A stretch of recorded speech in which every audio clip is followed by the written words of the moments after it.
حالم از قلم نمرہ احمد۔ ابوالخیر کی حویلی پر وہ رات جب گہری ہونے لگی تو اس کی ساری کھڑکیوں کی روشنیاں دھیرے دھیرے گل ہوتی گئیں۔ ایسے میں باورچی خانے میں ہنوز لالٹین جل رہی تھی۔ سفید مونچھوں والا باورچی آستین چڑھائے ڈوئی ہاتھ میں پکڑے تندہی سے ایک کم عمر لڑکے کو جھڑک رہا تھا جو سر جھکائے مٹھیوں سے آٹے نما کوئی شے گوندھ رہا تھا۔ ادھر اس کا ہاتھ درست طریقے سے نہ پڑتا، ادھر باورچی ڈوئی کھینچ کر اس کے کاندھے پر مارتا۔ وان فاتح ٹوکری پہلو پر اٹھائے باورچی خانے میں داخل ہوا تو مچھلیوں کی بو بھی ساتھ ہی اندر آئی۔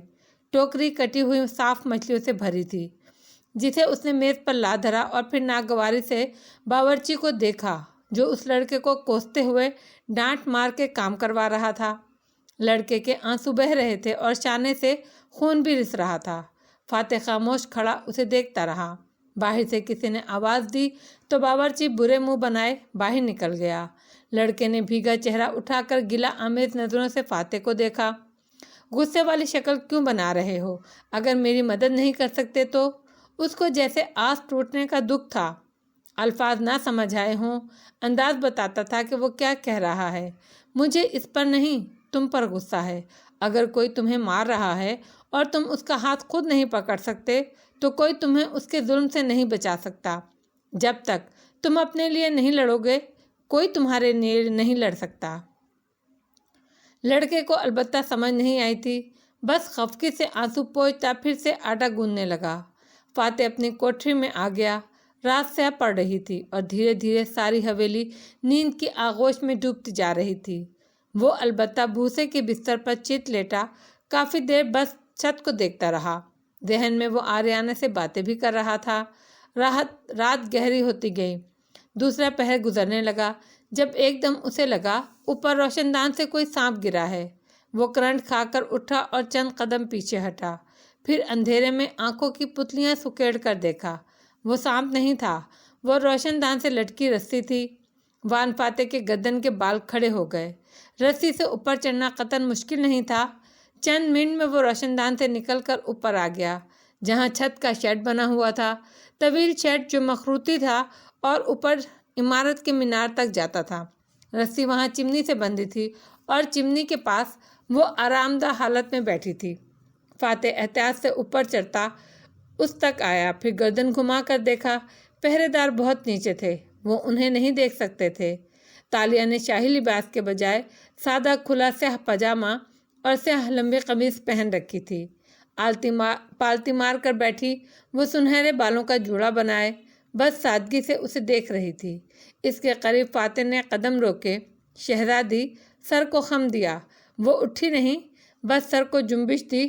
تمانکو جگہ مخروطی تھی، ذرا ہلتی تو نیچے پھسل سکتی تھی۔ فاتح نے ادھر ادھر دیکھا۔ تم یہاں کیسے آئیں؟ تالیہ گردن اٹھا کر اس چمکتی آنکھوں سے دیکھتی مسکرائی۔ جو مجھے آتا ہے وہ میری جان بچا سکتا ہے، اور مجھے دو ہی کام آتے ہیں، بلی کی طرح دیواریں پھاند کر دوسروں کے گھروں میں داخل ہو جانا اور کسی بھی آرٹ ورک کی ہو بہو نقالی کر لینا۔ ان کاموں نے مجھے ایک کنیز کی وفاداری خرید دی اور مجھے یہاں تک لے آئی۔ فاتح احتیاط سے اس کے ساتھ بیٹھا۔ تو کیا تم واقعی شہزادی تاشا ہو؟ وہ اداسی سے مسکرائی۔ جی ہاں، وہ تاشا جس کا ذکر آپ کتابوں میں پڑھتے تھے، وہ میں ہی ہوں۔ وہ تمام کام جو اس نے کیے تھے وہ میں اب کروں گی۔ ماضی نہیں بدل سکتا۔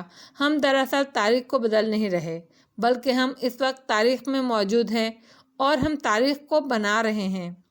تم نے بنگارا ملایو پڑھی ہے؟ وہ دونوں مخروطی چھت پر بیٹھے تھے اور ان کو سامنے دور دور تک ملاکا کا قدیم شہر پھیلا ہوا نظر آتا تھا۔ نہیں توانکو، اس نے فاتح کو دیکھ کر کہا۔ دونوں نے چہرہ ایک دوسرے کی طرف موڑ رکھا تھا۔ میں نے صرف شہزادی تاشا کا نام سنا ہے، میں نہیں جانتی کہ اس نے کون سے کارنامے انجام دیے تھے۔ میں جانتا ہوں، میں نے بنگارا ملایو پڑھی ہے۔ تالیہ کا دل زور سے دھڑکا۔ تو مجھے بتائیے میں یہاں کون سے بڑے کام کرنے جا رہی ہوں؟ وہ بے چینی سے پوچھنے لگی۔ وہ چند لمحے اسے دیکھتا رہا، پھر مسکرا کر نفی میں سر ہلایا۔ وہ کتاب تمہارے بارے میں لکھی گئی تھی، مگر ان میں ان عظیم کاموں کا ذکر بھی ہے جو میں نہیں جانتا تم کر سکتی ہو یا نہیں، اس لیے میں تمہیں ان کے بارے میں نہیں بتاؤں گا۔ تم اپنی فری ول کو استعمال کر کے اپنی مرضی سے جو کرنا ہے کرو۔ یا تو وہ کتاب جھوٹی تھی یا تم واقعی اتنی ہی عظیم ہو جتنا کہ اس میں لکھا تھا۔ اس نے گہری سانس لی۔ خیر، ایڈم کو تم اپنے ساتھ رکھنے میں کامیاب ہو گئی۔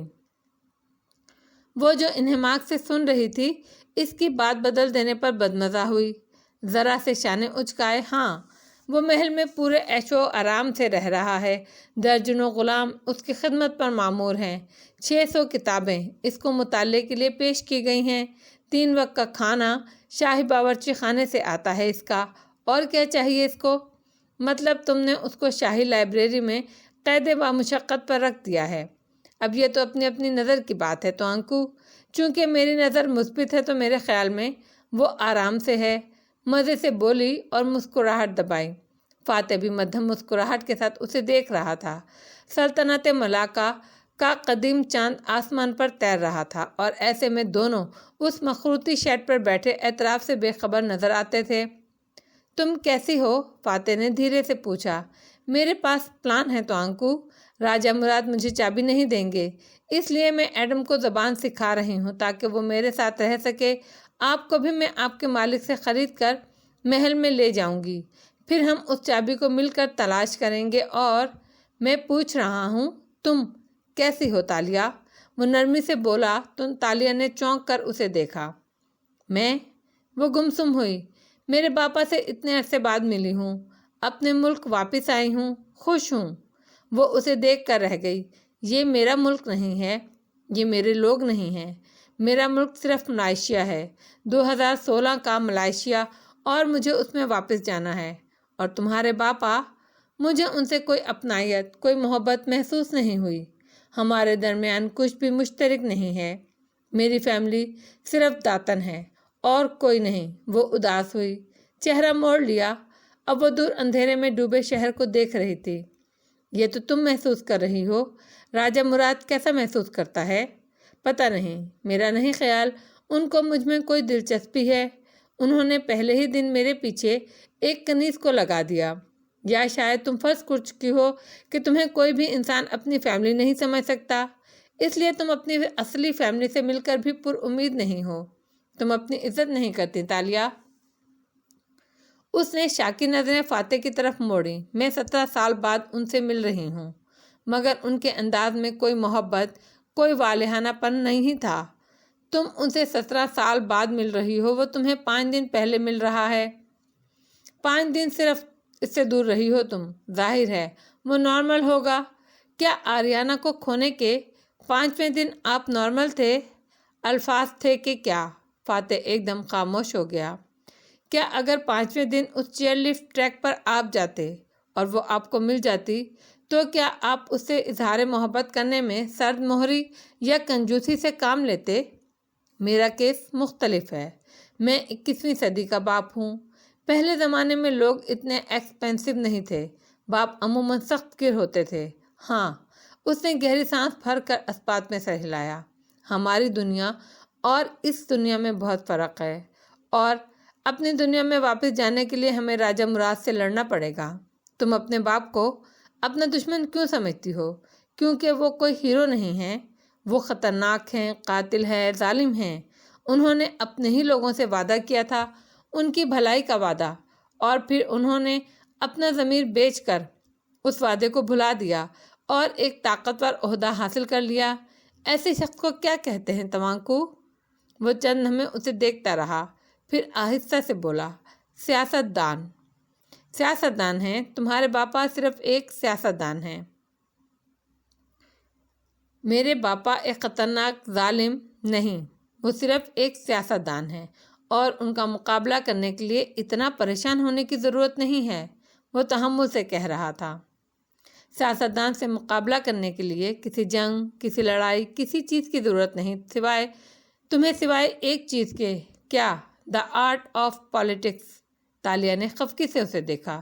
جو ہماری دنیا کے سیاست دان کرتے ہیں، ملک کا پیسہ چوری کرنا، لوگوں سے وعدے کر کے ووٹ لینا اور پھر ان کو بھلا دینا۔ طاقت کا غلط استعمال کرنا، یہ سب چیزیں اس 15ویں صدی کے ملاقہ میں فٹ نہیں ہوتی۔ اوہ ہو تالیہ! وہ پیچھے ہوا اور بازوؤں کا تکیہ بنا کر نیم دراز انداز میں مخروطی شرٹ سے ٹیک لگا لی۔ تالیہ کو گردن موڑ کر اسے دیکھنا پڑا۔ وہ اوپر آسمان پر نظریں آتے تاروں کو دیکھ کر کہہ رہا تھا، یہ تو برے سیاستدان کرتے ہیں۔ میں تمہیں برا بننے کے لیے نہیں کہہ رہا، صرف یہ کہہ رہا ہوں تم راجہ مراد سے چابی حاصل کر سکتی ہو اگر تم اس کو اسی کے انداز میں ہینڈل کرو۔ اور ان کا انداز جانتے ہیں آپ؟ کل ایک آدمی کی گردن اڑا دی صرف عوام کو پیغام دینے کے لیے کہ ملک میں نیا بندھارا آ گیا ہے۔ ملک میں نئی شہزادی بھی تو آئی ہے۔ کیا شہزادی نے چند لوگ گرفتار کرنے کے علاوہ لوگوں کو کوئی پیغام دیا؟ میں طاقت کا اظہار کرنے کے لیے لوگوں کی گردنیں نہیں مارتی۔ گردنیں مارنا طاقت کے اظہار کا واحد طریقہ نہیں ہوتا، وہ برا ہے۔ تم اچھی ہو، تم اپنے طریقے سے اپنی طاقت کا اظہار کرو۔ طاقت کوئی ہموار زمین نہیں ہوتی، یا تو یہ اوپر جا رہی ہوتی ہے یا نیچے، تمہیں اس کو بڑھانا ہوگا۔ مگر کس طرح؟ وہ الجھن سے بولی، پھر چونکی۔ آپ نے بنگارا ملایو پڑھی تھی، اس میں لکھا تھا کچھ ایسا کیا کہ شہزادی تاشا نے محل میں آتے ہی طاقت کا اظہار کیا تھا؟ کیا کیا تھا میں نے؟ وہ بے چین ہو گئی۔ کیا تھا نہیں، کرو گی۔ اب تم جو کرو گی وہ تاریخ بنے گا، اور ابھی وہ کتابوں میں بھی لکھا جائے گا، وہی جو میں نے پڑھا ہے۔ یا تو وہ سچ ہے یا جھوٹ، مگر میں یہ دیکھنا چاہوں گا کہ تم حقیقت میں کیا کرتی ہو سکتا ہے مورخین نے کتابوں میں سچ نہ لکھا ہو۔ اس نے بد دلی سے ابرو بھینچے، یعنی آپ نہیں چاہتے میں اپنی ہی نقل کروں؟ جو تم سمجھو۔ ٹھیک ہے، پھر میں وہی کروں گی جو مجھے درست لگے گا، لیکن مجھے صرف ایک بات بتا دیں، شہزادی تاشا کا انجام کیا ہوا تھا؟ اسرا کہتی تھی اس کا انجام ٹریجک تھا۔ میں نے نہیں پڑھ رکھا، آپ نے تو پڑھا ہے نا؟ وہ چند ثانیے کو اسے دیکھتا رہا، پھر گہری سانس لی۔ کیا تمہارے باپا کے پاس چابی موجود ہے یا اس کو نئی بنانی پڑے گی؟ وہ بات ٹال گیا تھا۔ تالیہ نے خفگی سے اسے دیکھا۔ ٹھیک ہے، مت بتائیے، وقت خود ہی سب ظاہر کر دے گا۔ پھر اس کا چہرہ دیکھ کر عجیب سے لہجے میں بولی، آپ کو کس چیز سے خوف کیوں نہیں آتا؟ کبھی مایوس کیوں نہیں ہوتے آپ؟ وہ جو گھٹنوں کے گرد بازوؤں کا حلقہ بنائے بیٹھا تھا اس بات پر دھیرے سے ہنس دیا۔ میں نے زندگی میں بہت سی جنگیں لڑی ہیں، مجھے بھی سیٹ بیک ملتے ہیں، مگر میں ایک دن کی بری باتوں کو صرف اس دن تک خود پر طاری رکھتا ہوں۔ اگلی صبح میں نئی امید اور فریش ذہن کے ساتھ اٹھتا ہوں اور اپنے مقصد پر فوکس کرتا ہوں۔ سب آپ جیسے نہیں بن سکتے، ظاہر ہے، سب میرے جیسے نہیں بن سکتے۔ آسان تھوڑی ہے میرے جیسا بننا۔ تالیہ اداسی سے مسکرا دی، پھر گردن گھما کر نیچے پہلے احاطے کو دیکھا۔ یہاں سے احاطے کی صرف 4 دیواری نظر آتی تھی، تبھی وہ پہرے داروں کی نظروں سے محفوظ تھے۔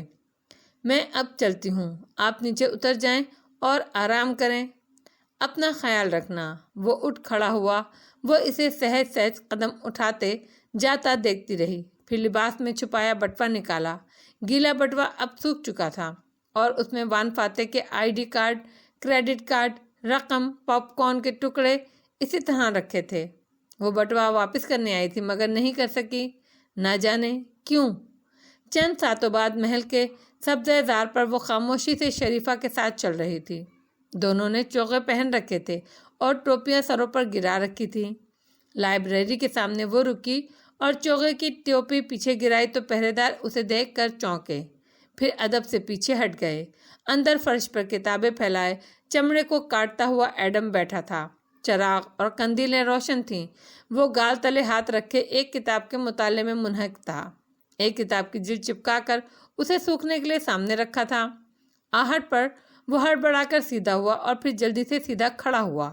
چوغے والی شہزادی اب قریب آ رہی تھی، ساتھ کوئی نہیں تھا۔ آپ کو معلوم ہے چیتالیہ، اسکول میں ہمیں قدیم ملے میں لکھی چند کتابیں پڑھائی گئی تھیں۔ قدیم ملے میں قدیم انگریزی ہی کی طرح ہیں۔ وہ کتابیں ہاتھ میں لیے جوش سے بتانے لگا، تھکا ہوا لگ رہا تھا مگر جوش قابل دید تھا۔ چوسر کی کینٹربری ٹیبلز 14ویں صدی میں لکھی گئی تھی اور پہلی نظر میں اس کو انگریزی بالکل سمجھ نہیں آتی، مگر غور سے پڑھو تو زبان وہی ہے، صرف تلفظ اور ہجے مختلف ہیں۔ یہ قدیم ملے کی کتابوں میں تھوڑا بہت سمجھ سکتا ہوں کیونکہ صرف الفاظ کے ہجے زیادہ ہیں اور یہ لوگ ان کو مختلف طریقے سے ادا کرتے ہیں، ورنہ زبان تقریباً وہی ہے۔ تم نے بنگارا ملایو پڑھی ہے؟ شہزادی تاشا کی داستان؟ وہ سنجیدگی سے بولی۔ نہیں تو، کبھی دل ہی نہیں چاہا۔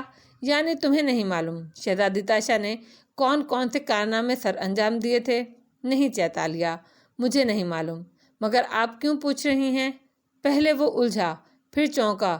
اوہ، میں سمجھ گیا، آپ ہر دفعہ کی طرح اس امتحان میں بھی چیٹنگ کر کے پاس ہونا چاہتی ہیں، ہے نا؟ آپ اس کتاب سے آئیڈیاز چرانا چاہتی ہیں۔ صحیح کہتے ہیں، چور چوری سے جائے گا، ہیرا پھیری سے نہیں۔ چور ہیرا پھیری سے جائے یا نہ جائے، یہ قیدی ضرور اپنے سر سے جائے گا۔ دانت جما کر سرد لہجے میں بولی تو ایڈم کا منہ بن گیا۔ میں ملائیشیا کا ایک قانون پسند شہری ہوں۔ آپ جو سارا دن میرے اوپر ظلم ڈھاتی ہیں، ان کا حساب آپ کو ایک دن دینا ہوگا۔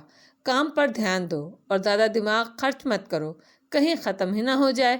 اور پھر ایک برہم سا ہوں کر پلٹ گئی۔ وہ ماتھے پر لکیریں ڈالے اسے جاتا دیکھتا رہا۔ اگر بیجا گمان کرنا گناہ نہ ہوتا تو میں ضرور سوچتا کہ کہیں چیتالیہ نے اصل شہزادی تاشا کو قید کر کے اس کی جگہ تو نہیں لے لی۔ ویسے ملائیشیا کے قانون کے مطابق کسی دوسرے کی شناخت اپنا لینے پہ کون سی دفعہ لگتی ہے؟ وہ بڑبڑاتے ہوئے واپس بیٹھا، چمڑے کا ٹکڑا اٹھایا۔ ابھی اسے کافی سارا کام کرنا تھا۔ صبح کی سفیدی محل کے میناروں سے ٹکرائی تو جامنی آسمان پر تیرتے بادلوں کے نارنجی کنارے غائب ہونے لگے، یہاں تک کہ دودھیا پن سارے پہ چھا گیا۔ آسمان خوب روشن ہو گیا۔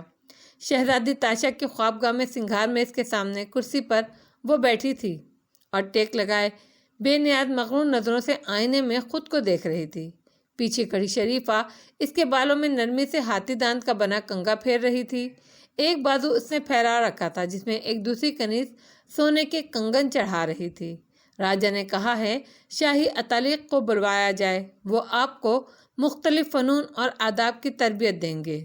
اس کے علاوہ تالیہ نے ابرو اٹھا کر برہمی سے عکس میں اپنے پیچھے کھڑے اسے دیکھا۔ تاشا کو سب آتا ہے، اسے کچھ بھی نیا سیکھنے کی ضرورت نہیں۔ مگر شہزادی، میری عرض سنیے، شہزادیوں کو شاہی آداب سیکھنے کی ضرورت ہمیشہ رہتی ہے۔ میں پہلے ہی بہت باادب اور سلیقہ مند ہوں۔ راجا سے کہو میری فکر نہ کیا کرے۔ شریفہ خاموش ہو گئی۔ تبھی دروازے پر دستک ہوئی اور ایک تائی جیان ہاتھ باندھے اندر داخل ہوا۔ شہزادی جان سوفو آپ سے ملنے آئی ہیں۔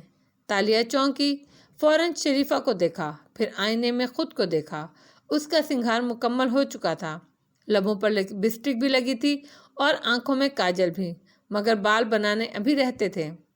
شہزادی کو انتظار کرواؤ، مجھے ابھی دیر ہے، بے نیازی سے بولی اور واپس پیچھے ہو کر بیٹھ گئی۔ آئینے میں وہ اپنی آنکھوں کو دیکھ رہی تھی جن میں یان سوفو کے ذکر کے بعد سے تپش سی بھر گئی تھی۔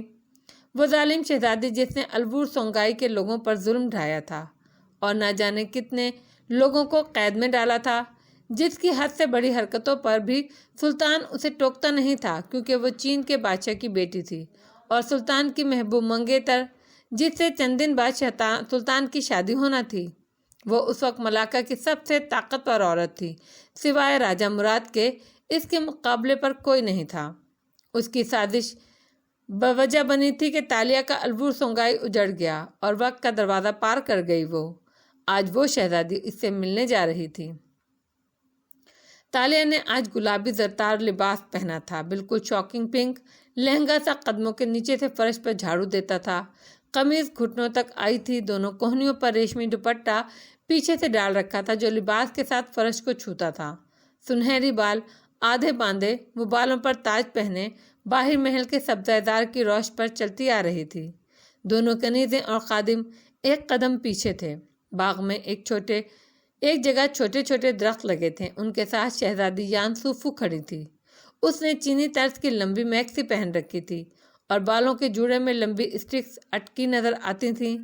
سیاہ بالوں والی دراز قد اور پرکشش شہزادی مسکرا کے دور سے اس کو آتے دیکھ رہی تھی۔ اس کے ساتھ جو کنیزیں اور خادم کھڑے تھے وہ سب بھی چینی تھے۔ گلابی لباس والی تاشا دونوں پہلوؤں سے لباس اٹھائے قریب آئی۔ تو اس کا چہرہ سنجیدہ تھا۔ شہزادی، اس نے جھک کر آداب کیا تو یان سوفو نے جواباً اپنا سر بھی جھکایا۔ شہزادی پھر مسکرا کر اسے دیکھنے لگی۔ ماشاء اللہ، راجہ مراد کی بیٹی تو میری سوچ سے زیادہ خوبصورت ہے۔ آپ کو اس محل میں دیکھ کر بہت خوشی ہوئی شہزادی تاشا، مگر اس بات کا افسوس بھی ہوا کہ 3 ماہ سے ہم ملاقہ میں رہ رہے ہیں، مگر کسی نے ہم سے ذکر تک نہیں کیا کہ سلطان کے پھوپھیزاد راجہ مراد کی کوئی بیٹی چین میں بھی رہتی تھی۔ ویسے چین کے کس شہر میں اتنے سال گزارے آپ نے؟ تالیہ جبراً مسکرائی۔ کسی ایک شہر میں گزارے ہوں تو بتاتی، اتنے شہروں میں رہی ہوں، مجھے تو سارا چین اپنا ہی لگتا ہے۔ یان سوفو کی مسکراہٹ گہری ہوئی، نظریں تالیہ پر جمی تھیں۔ آپ کی بہن کی گمشدگی کا سن کر افسوس ہوا۔ کیا تالیہ ابھی تک نہیں ملی؟ تاشا اور میں نے تالیہ کا معاملہ اللہ پر چھوڑ دیا ہے، اللہ نے چاہا تو وہ ضرور مل جائیں گی۔ آواز پر وہ چونک کر بے اختیار گھومی۔ راجہ مراد روش پر چلتا آ رہا تھا، ہاتھ کمر پر باندھ رکھے تھے اور سپاٹ چہرے پر سرد سی مسکراہٹ تھی۔ کاندھوں پر پہنی پوشاک قدموں تک آ رہی تھی۔ تالیہ کے تنے اعصاب قدرے ڈھیلے ہوئے۔ وہ اس کے ساتھ آ کھڑا ہوا تو اسے مضبوط سہارے کا سا احساس ہوا، نہ جانے کیوں۔ راجہ، آپ کو دیکھ کر اچھا لگا۔ کیا آپ نے میرا کام کر دیا؟ پوچھتے ہوئے اچھا تو نہیں لگ رہا، آپ کو زحمت بھی بہت دے رہی ہوں، مگر ضروری کام تھا۔ یان سوفو نرمی اور خفت سے بولی تھی۔ وہ خفت مصنوعی تھی یا شاید اس کا انداز ہی ایسا تھا؟ ایسی کوئی بات نہیں ہے شہزادی، آپ کا حکم سر آنکھوں پر۔ جو سامان آپ کو درکار تھا وہ میں نے آپ کے محل بھجوا دیا ہے، اور ہاں، آپ کا چور بھی پکڑا گیا ہے۔ آپ کا بہت شکریہ راجہ۔ وہ ممنون ہوئی، پھر تالیہ کا چہرہ دیکھا جو باری باری دونوں کو دیکھ رہی تھی۔ میرے محل سے تھوڑا سا سونا چوری ہوا تھا، راجہ نے وعدہ کیا تھا ان کے سپاہی چور کا سراغ لگا لیں گے۔ میرے ہی ایک ملے غلام نے جو بھاگا ہوا تھا اور بالآخر راجہ نے اس کو ڈھونڈ ہی نکالا۔ تالیہ نے محض سر ہلایا، اس کے اعصاب تن رہے تھے۔ شہزادی اب پھر سے راجہ کا شکریہ ادا کر رہی تھی۔ شہد سے میٹھے لہجے، ممنون چہرے، کیا یہ دونوں دشمن نہیں تھے؟ یہ رہا آپ کا مجرم۔ چند سپاہی دور ایک شخص کو رسیوں میں باندھے لے کر جاتے نظر آ رہے تھے، غالباً وہ راجہ کے ساتھ ہی آئے تھے۔ راجہ نے اشارہ کیا تو وہ اس شخص کو وہیں لے آئے۔ اس کی آنکھوں پر پٹی بندھی تھی اور ہاتھ پیر بھی زنجیر پا تھے۔ یان سوفو نے ایک محفوظ نظر اس پر ڈالی۔ وہ اب سامنے آ کھڑا ہوا تھا۔ اس کی پٹی کھولو، میں چاہتی ہوں سزا کے وقت یہ میری آنکھوں میں دیکھے۔ آپ اس کو ابھی سزا دینا چاہتی ہیں؟ راجہ نے سنجیدگی سے پوچھا۔ یان سوفو نے چمک کر اسے دیکھا۔ کیا آپ نہیں دیتے؟ میرا مطلب تھا اس جگہ، باغ میں۔ خیر۔ راجہ خاموش ہو گیا۔ سپاہیوں نے قیدی کی پٹی کھول دی۔ اس نے شہزادی کو دیکھا اور نظریں خفت سے جھکا لیں۔ تالیہ کو عجیب سا احساس ہوا۔ شہزادی نے ایک ہاتھ پھیلایا تو ایک سپاہی نے اس پر تلوار رکھی۔ دوسرے سپاہی نے قیدی کا دایاں ہاتھ رسی سے نکال کر زور زبردستی سے سامنے کیا۔ تالیہ کا سانس تھم گیا۔ یہ آدمی چور نہیں ہے۔ اگر چور ہوتا تو منت سماجت کرتا، یہ تو سزا کے لیے تیار ہے۔ اس نے چونک کر راجہ مراد کو دیکھا جو کمر پر ہاتھ باندھے کھڑا سنجیدگی اور خاموشی سے ساری کارروائی دیکھ رہا تھا۔ یہ آدمی باپا نے پکڑا ہے، اس سے کوئی پوچھ گچھ نہیں ہوئی۔ باپا نے اصل چور کو بچانے کے لیے اس کو سامنے کر دیا ہے۔ ایک سنسنی خیز لہر اس کی ریڑھ کی ہڈی میں دوڑتی گئی۔ اسلام میں جو چور کی سزا ہے وہی میں شہزادی یان سوفو تمہیں دیتی ہوں، کہہ کر شہزادی نے مہارت سے تلوار بلند کی اور چور نے آنکھیں سختی سے میچ لیں۔ تلوار نیچے آئی، اس کا ہاتھ کلائی سے کاٹ کر نیچے گرا گئی۔ خون کے چھینٹے سیدھے تالیہ کے اوپر آتے مگر وہ تیزی سے پیچھے ہو گئی۔ بے اختیار اس نے باپ کی کوہنی کو مضبوطی سے پکڑ لیا۔ وہ آدمی درد سے چلا رہا تھا، بازو سے بھل بھل خون بہہ رہا تھا۔ یان سوفو نے تلوار واپس تھما دی اور مسکرا کر تالیہ کو دیکھا۔ وہ لوگ سپاہی کو لیے واپس مڑ گئے۔ اس کا خون یہاں وہاں گھاس پر گرتا جا رہا تھا۔ شکریہ بندھارا، مجھے امید ہے آئندہ بھی آپ میرے دشمنوں کو کیفر کردار تک پہنچانے کے لیے میری مدد کرتے رہیں گے۔ یہ کہہ کر شہزادی مڑ گئی، اس کا عملہ بھی ساتھ ہی پلٹ گیا اور سبک رفتاری سے وہ روش پر آگے بڑھتے گئے۔